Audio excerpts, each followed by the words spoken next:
Hey everyone, welcome back to the channel. So we got some spoilers in for season 11, episode 10. So this is your spoiler warning. If you do not want to be spoiled for episode 10, back out now. And just a reminder for people new to the channel, please consider subscribing for Walking Dead content. We've been pumping out a bunch of videos ever since the season came back on AMC Plus, and it starts up on cable this weekend. So yeah, and yeah, I'm assuming that anyone that doesn't want spoilers isn't around. So let's just jump right into it. All right. The episode starts with Daryl walking through a haunted maze with Judith and RJ. The kids are scared. There are real walkers in the maze, although they are locked behind glass and other things to be safe. There's a man dressed up approaching them, and RJ gets really scared. And Daryl says to the guy, "Enough already." The guy stops, shows RJ that he's a real person, and gives a cap. I think it's supposed to a tap on his shoulder so he knows he shouldn't be afraid. All of them come out of the haunted maze, and Daryl lets RJ know he did great, and Judith tells her brother that he was very brave. There are several shots from the Commonwealth Street Party. There are vendors, games, a zoo. Everyone is wearing homemade costumes. Carol comes out of the kitchen, which I believe is Elodie's bakery. Carol comes out of the kitchen with a tray of cookies. Day 30 in the Commonwealth appears. So at this point, it's not near that 6 month mark that we seen with Daryl and Maggie. So this is day 30, about a month after the conclusion of the Reapers. Carol brings the cookie tray to the vendor cart parked in front of the bakery. She delivers some cookies to a child a child who is expecting with her mom, and then look at Ezekiel, who is holding a rabbit while working at the zoo. He was the zookeeper with Shiva, and chatting with Rosita. Judith arrives at the cart dressed in a witch costume. Carol grabs a piece of wax paper and grabs a cookie and gives it to Judith. A girl dressed up as a princess approaches Judith as she moves away from the cart. She asks Judith if she's one of the new people if she's one of the new people and what she heard about everyone lived in the desert with all the might. So basically outside the Commonwealth's walls. Judith says yeah in a shy way, and the girl smiled at her and said, "So there's probably nothing you're afraid of, huh?" And Judith smiles like no other. The little girl says to her, "Come on, I'll show you where all the good sweets are. And I am May." Judith smiles at May and says, "I'm Jude." May tells her that's a cool name. Judith looks at Daryl, who's at the Apple game with RJ. Is that bobbing for apples, probably? And waves at him to say she's leaving, and he waves back. And Judith and May are leaving. Carol gets out of the cart and goes to Daryl at the Apple game, which I'm gonna guess that's bobbing for apples. These are all translated from another country. I'm not sure on the native language, but yeah. Carol gets out of the cart and goes to the Apple game. She hands Daryl a cookie. She asks him what he thinks about all this, and he tells her it takes a minute to get used to all. Cameras spinning, and there's some workers extending the red carpet. Carol guarantees Daryl the place was here long before they arrived. So what? Basically, the city was up before the fall. So they won't have anything. They won't have to do anything to make it work. But Daryl tells her there's always something you need to do to make it work, which we heard in the little promo for episode 10. Daryl tries to help RJ with the Apple game, and it's not going well. So he gives RJ his cookie and asks him if he wants more. Pamela Milton leaves the building and goes on stage to announce the winner of the costume contest. There are fancy kids clocking around the stage. Not sure what that means. She she hands candy to her assistant, which we believe is the real Stephanie, not the potential fake Stephanie, is holding a cotton tray, or she's holding a cotton candy tray. Pamela delivers cotton candy to May and Judith, who is unsure because she's never eaten it, but has an adorable reaction when she tries it and likes it. The crowd is shown waiting for Pamela to announce the winner of the costume contest. Connie and Kelly are in the middle of the crowd. Connie is covering the event for the newspaper because she now works for the Commonwealth Press. Pamela announces a little girl named Celeste. I'm not sure if I'm saying that right. Who is dressed as Mercer, the winner of the contest. She announces that one is the winner of the contest, which we've seen the girl in the little promo. She brings Celeste to the stage to receive her prize of 10 lottery tickets. Then a photographer takes a picture of her and Celeste for the paper. Connie is taking strong notes, watching Pamela pose for pictures while Kelly is next to her. So we do know that Connie was a press journalist before this, and that leads like right into the next spoilers. Daryl and Carol watching Pamela deliver the award. Carol admits that she always thought she was classy, but Daryl says she never knew it, or he never knew anything about her. Carol tells him she used to read many tabloids, so she was a governor or some kind of political figure before the fall. Connie and Kelly go to Daryl and Carol. Carol cheerfully says hi and comments that they both look busy. Kelly explains that Connie has reported to the newspaper and what they have a whole they, and they have a whole day. Daryl and Connie and Sig they use sign language to ask her how's work. She signs and she chimes and Kelly translate that it's good to be reporting again, but Commonwealth News isn't exactly blatant, meaning probably ain't like bam. It's like pretty low key. Daryl asks if she ever met Pamela before. Connie says yes. I interviewed her once before the world fell, and Kelly adds, yes, and you got her uncle kicked out of Congress. Carol gets stunned for a moment by this information and says, was it you? And Connie laughs and looks at Daryl and makes an innocent who me face. Carol and Carol and Daryl look and smile. Connie signals Kelly to translate, we have to go. We have a lot to do before the mask ball, so there's a big like masquerade going on that night. Daryl looks at Connie and signals and says, see you later, and then looks at Kelly and says, you'll see her later.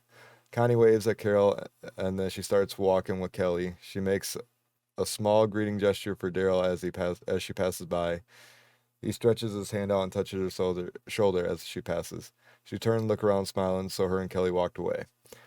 Daryl looking at Connie as she walks away. Carol witnesses Daryl looking at Connie as she walks away, so she says, you should invite her to dance. Probably at the ball that's going on that night.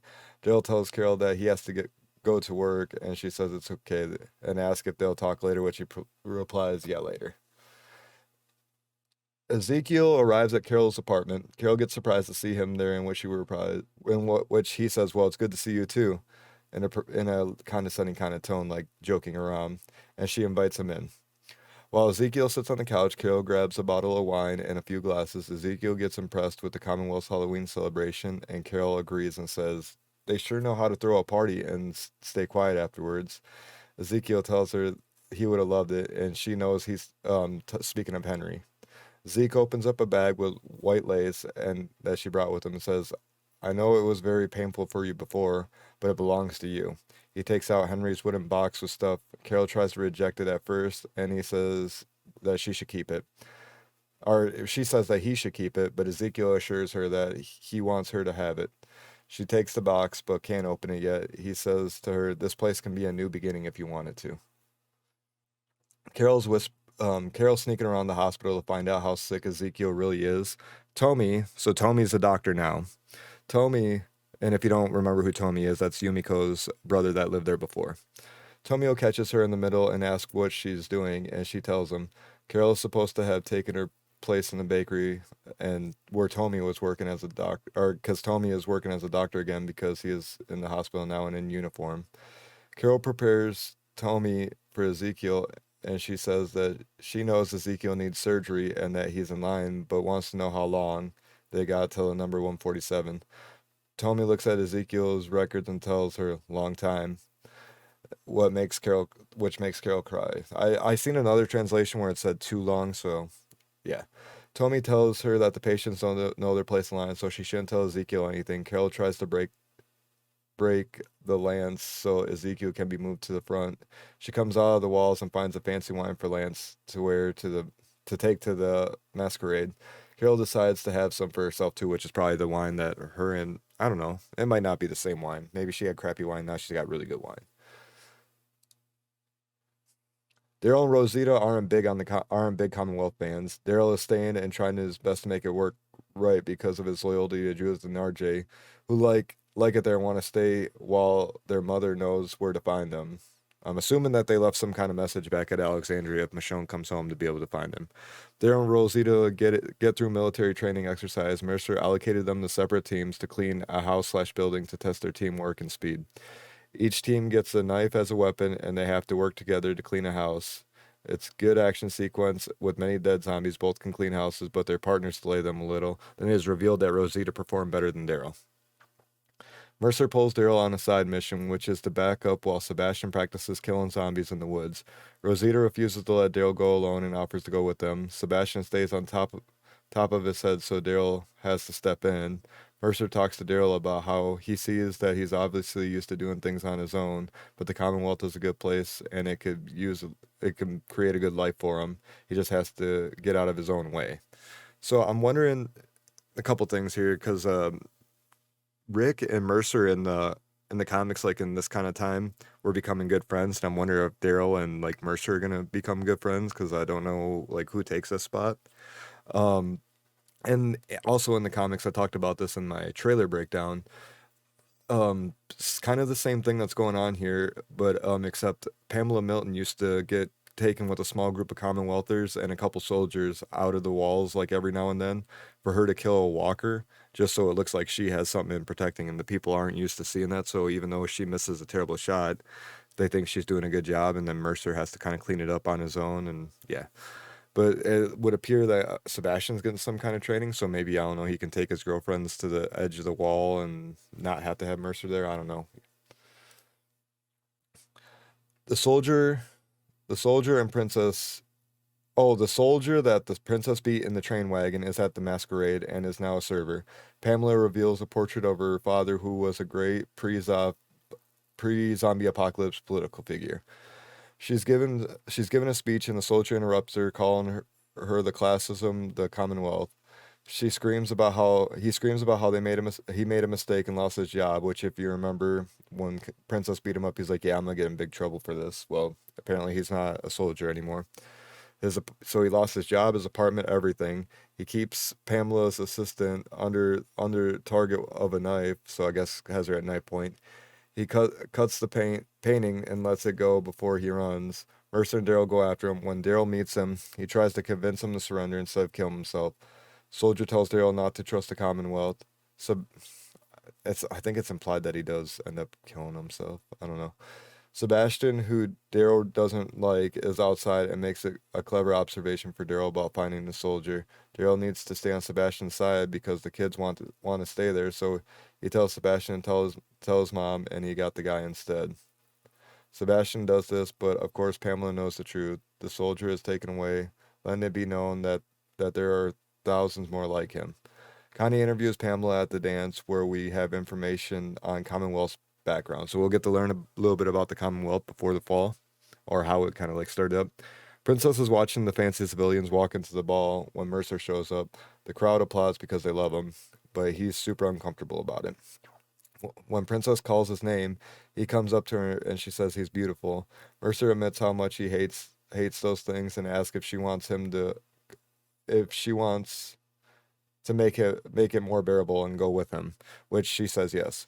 Mercer and Princess walk into the ball together, and the guy at the door is a snob, and he asks for her name, and Mercer lets her know that, hey, she's with me. The guy mentions the dress code, and Mercer just kind of curves at him while extending his arm for Princess. She takes it, and they let him in. And then the last little thing we have: Commonwealth soldiers, including Daryl and Rosita, are seeking any evidence of resistance and more rebels because the soldier said the night before what the soldier said the night before worried Pamela. Rosita finds a fake back part in the closet of the guy's apartment, causing her to go through it. They discover a hidden workshop full of resistant posters and things that reveal that there is indeed a secret resistance group within the Commonwealth.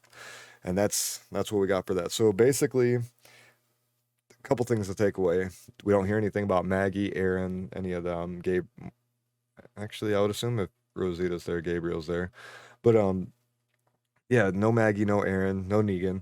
Um, it looks like they might be switching up that hunting scene I talked about a moment ago. Instead, Sebastian's practicing getting his bearings, catching the walkers. We got Carol snooping around trying to get Ezekiel in line faster and communicating straight with Lance, which I don't know. We don't know what Lance is also up to because the way he approached Yumiko in the beginning of the season. So that's another thing I'm a little curious about. And yeah, I don't know. What do you guys think? I don't think this is going to be like the craziest episode. We just had a really good episode. They need some story building. We need to learn some. So I expect this to be a good episode, but maybe a slower, like the pacing is going to be slower. The pacing in the last one was wild. It was awesome. But yeah, let me know what you guys think about the spoilers. Leave some comments down below. Reminder to subscribe if you're new to the channel. And we'll catch you guys this Sunday for the next video.